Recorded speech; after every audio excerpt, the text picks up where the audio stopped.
చేస్తాను. నిజంగా నేను no I made differ with ప్రత్యేక హోదా పక్కన పెట్టారు. కానీ ఆయన వాళ్ళ చేస్తున్న కష్టపడుతుంది. నేను మళ్ళా చెప్తున్నాను, ఈ దేశంలో ఏ ముఖ్యమంత్రి కూడా అంతటి శక్తి ఉందని అనుకుంటలేదు. అబ్సల్యూట్ గా చెప్తున్నానండి. రాంగ్ ట్రాక్ లోకి వెళ్ళిపోయిన అమరావతిని మళ్ళీ రైట్ ట్రాక్ లో పెట్టడానికి, మిగతా ప్రాజెక్టులు చేయటానికి నేను ఒక పదం వాడాలంటే నరకేతన పడుతున్నాను. నేను అటు కేంద్రం నుంచి సరే రెడ్డి గారు మాట్లాడచ్చు మిత్రులు, కానీ కేంద్రం నుంచి సరైన అమరావతికి 15,000 కోట్లు వస్తాను. మీ సబ్జెక్ట్ కూడా వచ్చేస్తాను. సంవత్సరానికి ఇస్తామని నేను మాట్లాడదని బీజేపీ అధ్యక్షులు మాట్లాడారు. గ్రాంట్ అలా ప్రతి సంవత్సరం 4 ఏళ్ళు వస్తుందంటే 1,500 1,400 కోట్లు ఇలా మెతుకులు విధిస్తే వాళ్ళు అప్పులతో కట్టాల్సిన అమరావతి చట్టం ఉందండి. ఎందుకంటే ఇన్ఫ్రాస్ట్రక్చర్కి 90% అవుతుంది. సాధారణ బిల్డింగ్ అంతా 5% 8% అవుతుంది. ఇవాళ ఇవ్వకపోతే తిప్పలు పడటం, తర్వాత బ్రాండ్ ఇమేజ్ ఖచ్చితంగా ఇప్పుడు జగన్మోహన్ రెడ్డి గారు కూడా రైట్ ఉండొచ్చు, కానీ ఒక కక్షాదిం చర్యలోకి వెళ్ళి చేయటం వల్ల ఖచ్చితంగా ఆంధ్రప్రదేశ్ బ్రాండ్ ఇమేజ్ కొంత దెబ్బతింది. వాళ్ళు మీరు ఎవరన్నా ఇండిపెండెంట్ వాళ్ళని అడగండి, అది ఫ్యాక్ట్ అది. కానీ వాళ్ళు మళ్ళీ రైట్ ట్రాక్ లో పెడుతుందని చూస్తుందని డెఫినెట్ గా హర్షిద్దాం.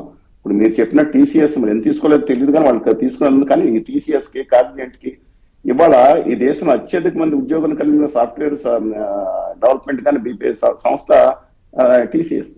ఒక విశ్వసనీయత కలిగిన సంస్థ మీద ఇలా చేయటం అనేది అబ్సల్యూట్లీ రాంగ్ అండి. కానీ మీరన్న రహేజా, ఇందాక మీరు అన్నా చూసారు, వీళ్ళు 99 పైసలు ఇవ్వడం ఏంటంటే రహేజాకి, ఎస్. మిగతా దానికి ఇంకో కంపెనీ ఉంది, ఎవరో సత్వ అనే కంపెనీకి, దానికి కూడా 1.5కి ఇచ్చి చేయటం కూడా నేను సపోర్ట్ చేయాలండి. కానీ రహేజాకి 99 పైసలు ఏంటండి? హైదరాబాద్ లో మంచి ప్రయత్నం చేశారు చంద్రబాబు నాయుడు గారు, ఏపీ ఐఐసితో చేశారు. కానీ ఆ కంపెనీ ఉద్యోగాలు ఇవ్వదండి. అది రియల్ ఎస్టేట్ కంపెనీ. అది బిల్డింగ్లు కడితే మళ్ళీ ఉద్యోగాలు రావడానికి మళ్ళీ మనం ప్రయత్నించాలి. వాళ్ళ సహకారం కూడా ఉంటుంది. లెటర్స్ అందువల్ల అది అలాంటిది వ్యతిరేకిద్దాం. ఇప్పుడు మీరు అన్నారు ఇందాక, జగన్మోహన్ రెడ్డి గారు కట్టినారు, గుండు కొట్టింది చాలా సంవత్సరాలు ఇప్పుడు గుండు కొడుతున్నారండి, వేరే సంగతి. ఇప్పుడు ఇచ్చింది ఎవరికి? సత్వాకి కొండ మీద కదా గుండు కొట్టేది కదా. కానీ 550 కోట్లు దాళంగా ఆయన ఇల్లు ఇవాళ ఎవరన్నా మాట్లాడచ్చు గవర్నమెంట్ అని, ఆయన ఉండటానికి చేసినట్టే సర్వత్ర అభిప్రాయం అది. దాన్ని వ్యతిరేకం చేయిస్తారని ఒకళ్ళు, లులుమాలు తక్కువ ఇచ్చారని ఒకళ్ళు.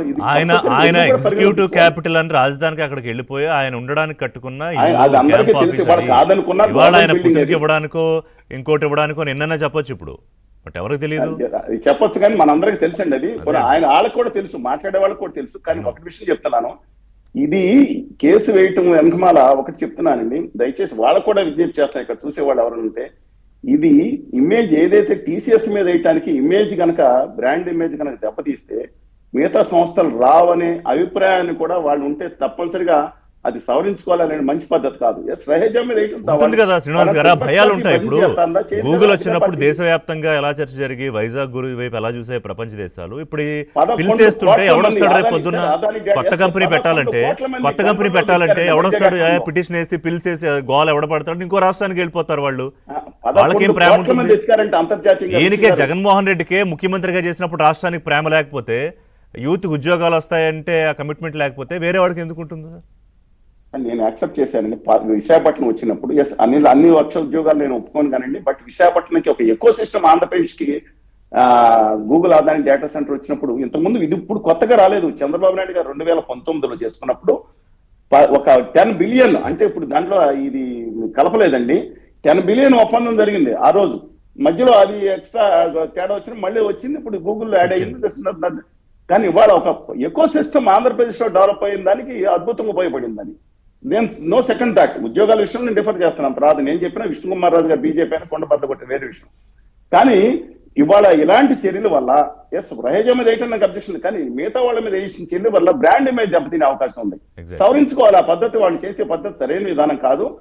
ఎవరి మీదో, చంద్రబాబు నాయుడు గారి మీదో, లేకపోతే బీజేపీ మీదో, లేకపోతే మన ఉత్తరాది సనాతనవాది గారి మీదో కక్ష తెచ్చుకోవడానికి విధంగా చేయటం అనేది మంచి పద్ధతి కాదు, మార్చుకోవాలి. బట్ వన్ థింగ్ అండి నేను చెప్పేది, నేను ఇవాళ ఎవరు ఆదాని గారు, మారవాడి గారు ఇంకో కంపెనీ వస్తుందని మనం దెబ్బలు చర్చుకోవడం కాదు. ఇన్సెంటివ్స్ కనుక గుజరాత్ కు తన్నుకుపోయిన ఇన్సెంటివ్స్ కనుక మనకు వస్తే 10 లక్షల మంది యువత దమ్ముండి శ్రీకాకుళం నుంచి అనంతపురం వరకు తమ ఊళ్ళల్లో దమ్ముండి పారిశ్రామికవేత్తగా తయారయ్యే దమ్ము కలిగే రాష్ట్రం ఉంది. దమ్ము కలిగే రాష్ట్రం ఉంది. నేను అది చేయమంటున్నాను. గుజరాత్ తీసుకెళ్లిపోయి 110 లక్షల కోట్ల, మళ్ళీ రిపీట్ చేస్తున్నాం, ఫైనాన్షియల్ అఫైర్స్ గిఫ్ట్ లిస్ట్ లో చేయించారు. 100% సర్జన్ మా ఆంధ్రప్రదేశ్ కి రావాల్సిన హక్కులు ఎందుకు రానివ్వట్లేదు? నేను ఆవేదనతో ప్రశ్నిస్తున్నా. ఏ రోజు కాడిపడ్డది? 2019 తర్వాత ఉధృతంగా ఉద్యమం చేస్తాం రాష్ట్రం అంతా. మీరు అనేక జిల్లాలో పాదయాత్రలు చెప్పి పెట్టాం, చూపించకపోవచ్చు. కానీ నా ఆవేదనలో తప్పుంటే చెప్పండి. రాష్ట్ర ప్రభుత్వానికి కూడా విజ్ఞప్తి చేస్తున్నాను, ప్లీజ్ ట్రై. మీ వరకు మీరు ఈశాన్య రాష్ట్రాలు ఇంకా విభజన హామీలు ప్రత్యేక హోదా కొనసాగుతుంది. గుజరాత్ మనకు రావాల్సిన తనుకుపోయారండి. మీరు దయచేసి దాని మీద దృష్టి పెట్టండి. విశాఖపట్నం స్టీల్ ప్లాంట్ మీద క్యాప్టివ్ మైన్స్ అడగమని చెప్పుకోవడం డిమాండ్ చేస్తున్నాను, మార్వాడి గారి ఫ్యాక్టరీ కంటే కూడా. My humble request. Okay, Ganapati garu, ఈ పిటిషన్లు వేయడం మీద నిన్న లోకేష్ గారు అంటే ఆయనకి ఆవేదన, అంటే ఒక ప్రయత్నం చేస్తూ ఉంటే పుల్ చేయడానికి, వాళ్ళందరినీ తీసుకురావడానికి, పంపించడానికేమో జగన్మోహన్ రెడ్డి ప్రయత్నాలు చేస్తున్నాడు. రేపు